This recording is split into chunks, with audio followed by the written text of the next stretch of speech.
Alright, this is a Patchwork Outcast here, and welcome to Pig FECES. Don't ask me how I came up with that title. This is a series where I personally review random video games that I've recently played using my own unique scoring system.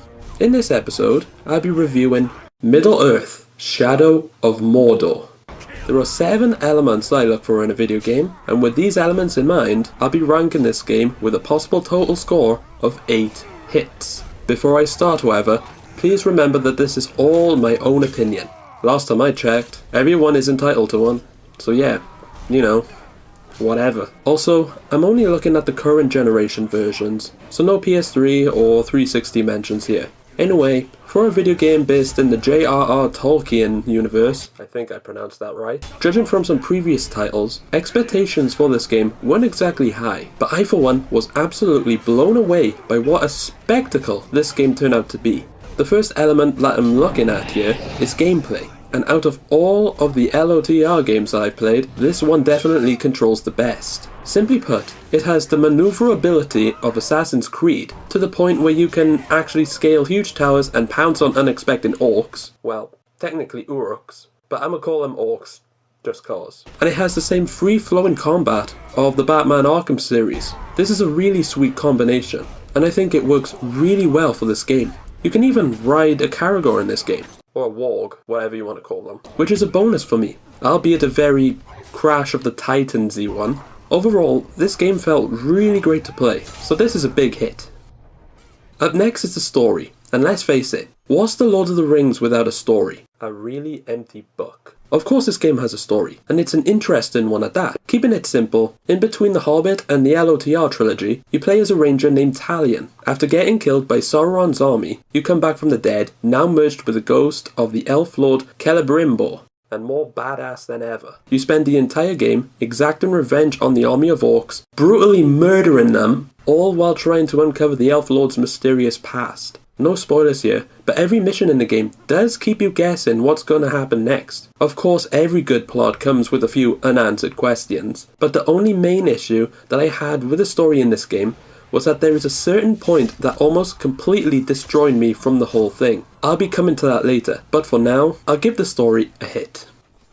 The environment of this game is everything that you'd expect from an LOTR game, except for the Shire, Rivendell, and every other stunning landscape in the films. It's an open world, which is a good thing, and it does feel dark and gritty, which of course should be expected. After all, this is Mordor, or at least outside the gates of Mordor. There are some areas to explore in your spare time, but most of it isn't really worth it. The maps are just the right size for you to completely own, much like you would own the maps of Arkham City or Arkham Knight. I wish there were more landmarks and less orc camps, but it still feels good to be the boss in this world. I would give the environment a hit, but as I mentioned earlier, there is a point in the game that nearly ruined everything for me. For the reason I'll explain later on, I'll give this one a miss. Sorry guys, but I'd rather be at the Shire in LEGO Lord of the Rings.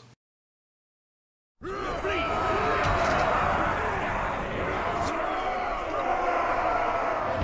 I do enjoy a good execution. This wasn't how it was supposed to be! Interactivity is where the game completely soars. The biggest selling point of this game is its nemesis system. Basically, the open world is full of orcs that are led by captains, who in turn are led by war chiefs, each one with their own unique personality, strengths, and weaknesses. How you interact with these captains and war chiefs determine their standings in Sauron's army. If you kill one captain, they'll eventually be replaced by another. If you injure one, they'll want revenge on you. If you get killed by one, they'll be promoted when you come back to life. Often there'll be these random events where captains actually interact with each other through feasts, hunts, or even executions, and you can interfere in all of them. You can either help one captain execute the other, or you can turn the tables on them. You can help them in their hunt, or you can set a bunch of Caragors on them. You can even avenge a friend online by attacking the captain that killed them in their own playthrough. There is so much fun to be had here, and from my own experience, I've even developed a bond with certain orcs in the game. I'll never forget my archenemy, Zugor the Caragor Slayer. I've never seen the inside of a Caragor. Let her loose! Poor guy went from Kermit the Frog to Reptile from Mortal Kombat. Hey! This is the last time we meet, Tark. Even I'm losing my patience with you. Sure, messing with these orcs did distract me from the main plot of the game, but it's probably one of the best features of a video game I've ever experienced, and the game would not be the same without it. Interactivity in this game is a definite hit. You murderer!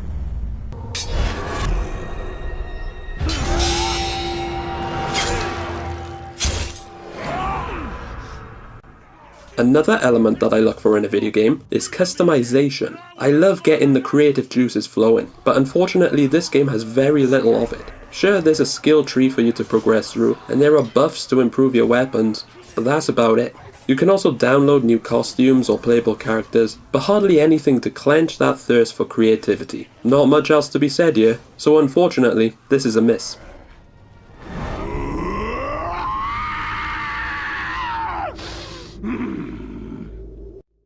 Now, for emotion. One of the main things that I hope for in a video game is an attachment to it. Just like a good book or a TV series, there has to be something that gets me hooked, something that makes me care about what's going on in the game. As I've already covered, the story is intriguing, the gameplay is awesome, and the Nemesis system on its own is enough to be emotional about this game. But about halfway through the game, when you've become accustomed to the map and grown attached to all the characters and orcs, you play through a mission, and after completing it, you end up in a completely new map.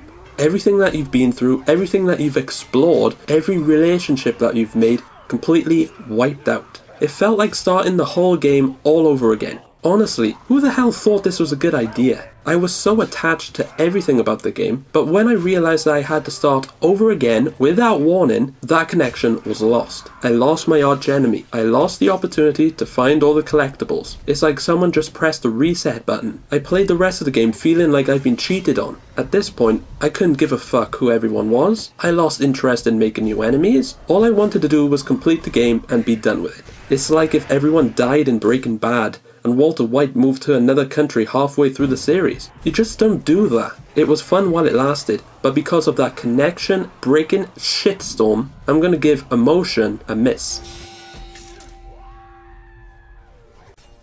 The next element to a good game is probably the most important: playback. If a video game can stand the test of time, at least in my eyes, it is a winner. No matter how many times you replay it, you never get tired of it.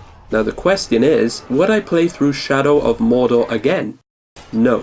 That break in the middle of the game was too heartbreaking to live through again. I'll cherish the moments that I've had with this game, especially with Zugor, and I'll continue to compliment the Nemesis system as much as possible. Maybe I'll even play a little bit in the future for old time's sake, but to play through it all over again, that's not gonna happen.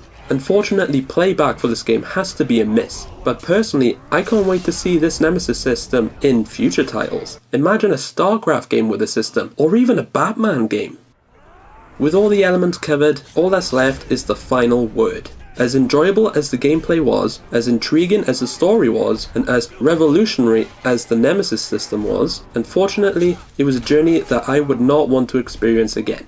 With that said, however, I don't think Frodo Baggins would ever want another trip to Mount Doom. I'm not saying that this game is a volcano or anything stupid like that, but the point is that this was a once-in-a-lifetime experience for me, and if you haven't already played it, I highly recommend that you do at least once in your life. Everyone will have a different experience of this game, which is something that makes this game so exciting. I only wish that the excitement didn't end so abruptly and as heartbreakingly as it did. So far I've given it 3 hits, but to conclude my final word, I'm going to tip my hat and give Shadow of Mordor a score of 4 out of 8. Thanks for watching this video. There'll probably be more videos like this in the future. I haven't decided yet, but if you have anything else you'd like to say, please let me know. If you have another opinion or something, feel free to share. That's what YouTube's for. I appreciate the watch, and I hope you stay tuned for the next one, if it comes. Until then, have fun whatever else you're doing.